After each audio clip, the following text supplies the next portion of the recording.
Good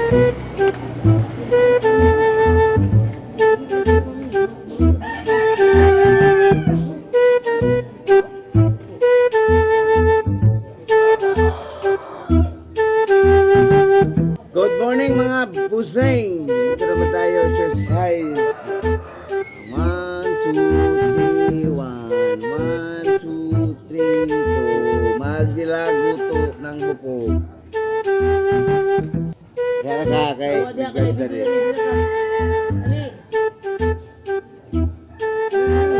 Hindi ako tayo mag-vlog. Kanang magkuhan. Lautog. Ayan guys, so dito po tayo guys, burst over na po tayo guys. So tingnan niyo po, tingnan po mga busing, yung ating paa, exercise ko po yan, iangat-angat ko po yan, yan, tingnan niyo po, ayan, ito ginagawa ko yan ngayon. Ganyan po ginagawa ko palagi kasi wala naman tayong ginagawa dito sa ating bahay. So baga ito lang, exercise lang talaga yung ating ginagawa ngayon. So ayan po, yan, tingnan ko po yung apakan ko, ang daming langgam. Tingnan niyo po guys, so, tingnan niyo po, daming langgam yan. Ayan, tingnan mo. Ayan, lipat ako dyan. Lipat ako dito. Daming langgam. Ayan, ayan. Tingnan niyo po, yan. Pinapalo-palo. Sinilat ko kasi ang daming langgam na ano. Yari tayo dyan. Dami pang langgam doon. So, dito tayo guys, gilid guys. Tingnan niyo guys. Paggilid tayo. Tingnan natin kung meron pa bang langgam dyan. So, yan. Meron na. Ang dami pala langgam dito guys. So, yan, kunin yung camera natin, lipat natin guys. Banyo guys, ayan, lipat na po tayo. Dito tayo sa gilid, yan, sa ating lagayan ng mga manok natin guys. So dito guys, so yan po yung natin nagawa yung araw. Yan, exercise tayo, tuloy natin sa ginagawa yan. Hindi ako makutinto. Yan, ano natin yan, naayos natin yung camera natin. So medyo mainit na, medyo ano na sa camera niya.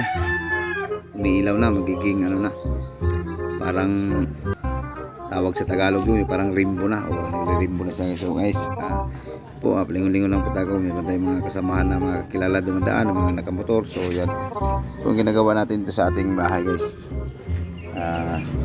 Araw-araw mag-exercise po tayo. Yan. O nga pala, magandang umaga po nga pala sa lahat natin mga followers at viewers. Ingat po kayo lagi.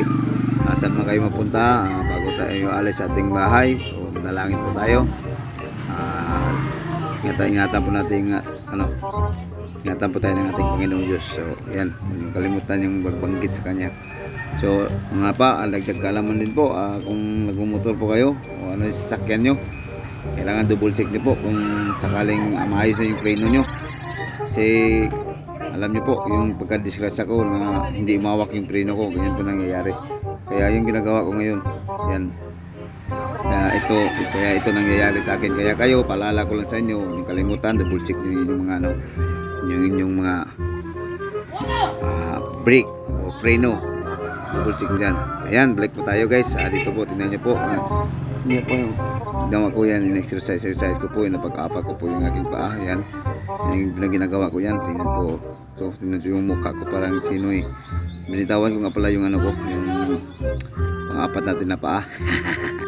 So yan, nilagay ko agad yan, dinidiin ko yung paa ko para talagang ano ba natin, ano lang talagang dinidiin ko talagang, samantalang habang hindi pa tayo nakapunta ka doktor. Sana tulungan nyo akong manalangin na makarecover po tayo ng maaga, at sana rin po at maging may pagbabago yung ating paa.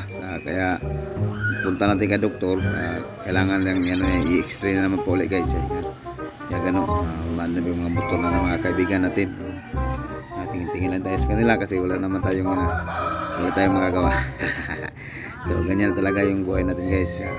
Huwag lang natin pababayaan yung ating mga sarili guys. Kailangan habang meron kayong kapansanan, gawin nyo ang tama, mag-exercise kayo para madali kayo makakuha ng mga recovery ninyo. Kaya ingat lang kayo lagi at yung pabayaan. Kailangan yung gilaw-galaw yung paa nyo. So, kaya mo ginagawa kong yan na ginagawa kong exercise ko para magiging maayos yung lahat. So tingnan niyo po guys, yan, tinatayo-tayo ko, pinaano ko yung paa ko. Talagang tinicheck ko pa yung oras, kung ano ng oras, ilang minuto na po yung ano natin na vlog natin. So yan po yung ating ginagawa dito sa atin guys. So tuwing araw-araw natin yan, araw, maga, tanghali at hapon po natin ginagawa yan. Exercise po natin yung paa natin para lang maka-recover tayo guys. Sana makabalik na po tayo ng ating trabaho guys at po tayo. Yan lang po ang hiling ko guys, makabalik tayo sa ating trabaho para naman sa ganun meron tayo magagamit sa araw-araw natin pangangailangan guys. So nga pala, sa mga baguhan sa aking nagpalo sa akin, meron po tayong YouTube channel, baka gusto nyo i-subscribe din po tayo. GTE Striker Vlog yan. Paano po yan, nakapost po na yan. At ingat po lagi. God bless you. Kung gusto nyo yung video na to, pakishare na lang. Thank you.